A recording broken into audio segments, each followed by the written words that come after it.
Hey guys. Hey Bo. Hi Bo. Flippin' physics. Ladies and gentle people, the bell has rung, therefore class has begun, therefore you should be seated in your seat, ready and excited to learn about free fall. Yeah.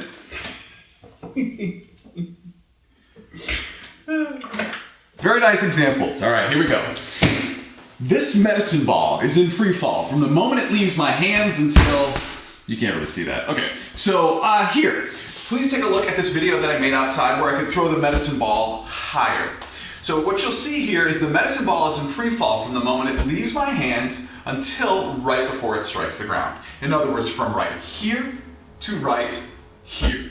That is when the medicine ball is in free fall. So Bo, please describe when we know the medicine ball is in free fall. An object is falling freely if the only force acting on it is the force of gravity.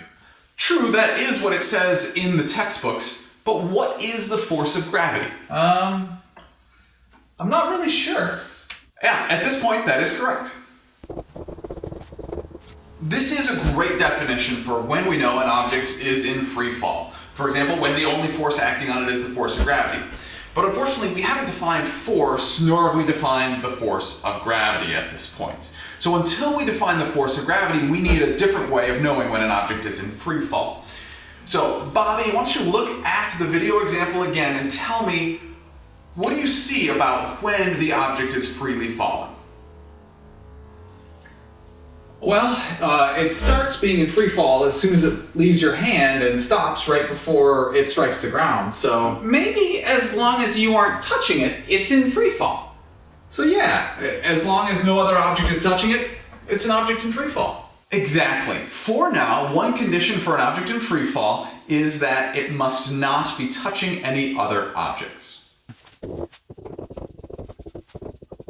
However, there is one more condition for free fall. There is this pesky air stuff all around us that gets in the way. Therefore, for an object truly to be in free fall, there needs to be no air resistance.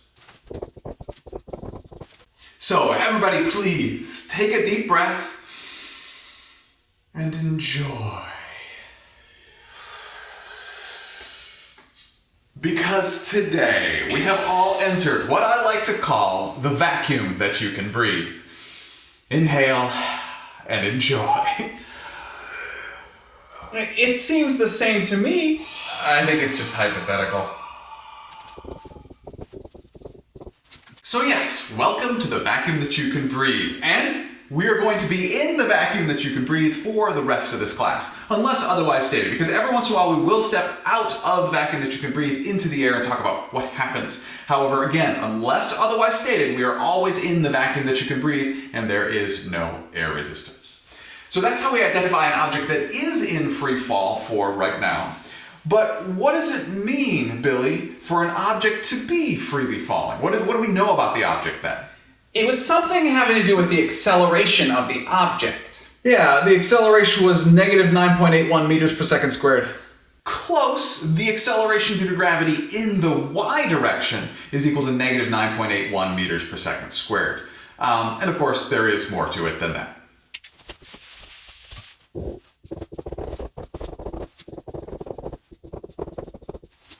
So yes, the acceleration in the y direction of an object that is freely falling on Earth is equal to negative 9.81 meters per second squared. However, let's first talk about this little piece right here. The acceleration in the y direction for an object in free fall is defined as negative little g, where little g is the acceleration due to gravity, and here on planet Earth, the acceleration due to gravity is 9.81 meters per second squared. In other words, an object in free fall will have an acceleration in the y direction equal to negative little g, where little g is defined as the acceleration due to gravity, and here on planet Earth, the acceleration due to gravity is 9.81 meters per second squared. In other words, the acceleration in the y direction for an object in free fall on planet Earth is negative 9.81 meters per second squared. You keep saying on Earth. What is the acceleration due to gravity somewhere else? Sure, it actually depends on what planet or moon you happen to be on. For example,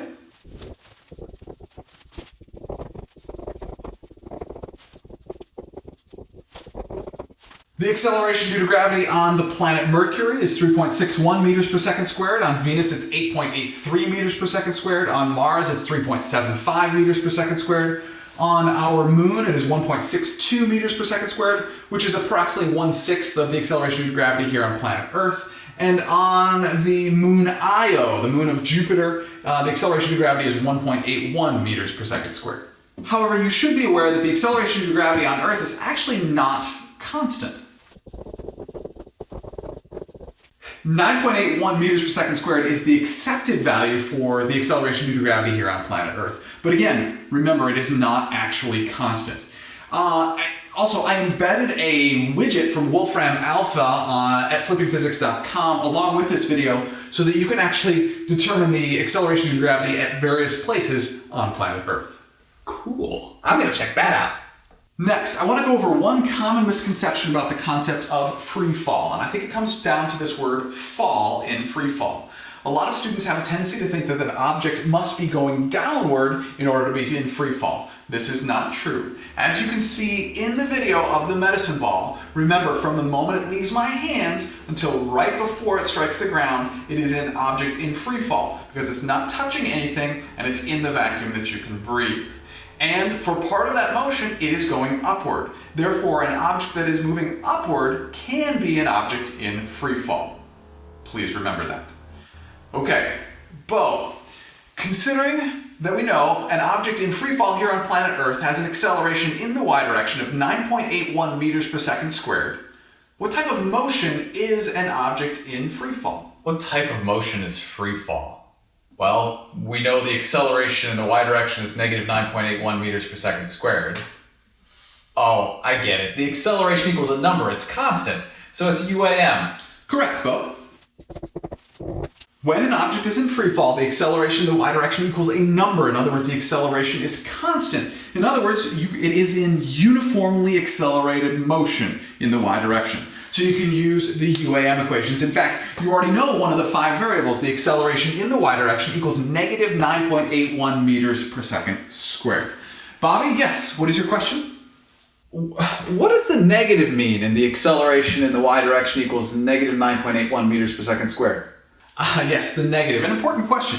So the negative simply means that the acceleration is in the negative y direction. In other words, the acceleration is down. In other words, you can write the acceleration in the y direction as negative 9.81 meters per second squared or 9.81 meters per second squared down. They are equivalent. They mean the same thing. I have a question. Class, is the acceleration due to gravity here on planet Earth positive or negative? Negative. Be careful and listen to the question. Is the acceleration due to gravity, little g, positive or negative? Guys, it's written right there on the board. It says little g equals 9.81 meters per second squared. So g is positive. Oh. Exactly right, Bobby. And please be careful, everybody, because this is something that students often confuse. The acceleration in the y direction for an object in free fall is equal to negative little g, where little g is the acceleration due to gravity, and the acceleration due to gravity on planet Earth is a positive 9.81 meters per second squared. Therefore, an object in free fall has an acceleration in the y direction equal to negative 9.81 meters per second squared. However, again, the acceleration due to gravity is positive 9.81 meters per second squared here on planet Earth. So one more time, class. Is the acceleration due to gravity positive or negative? Positive. Yes, please remember that little g. Hey, so when I was looking over this video, it occurred to me that I had both not constant and uniformly accelerated motion written on the board with respect to the acceleration due to gravity or free fall acceleration, and that those two things don't go very well together, and this might have confused people a little bit, so I'm just going to take a moment to clear that up. It turns out that you need to look at it from both a global and a local perspective.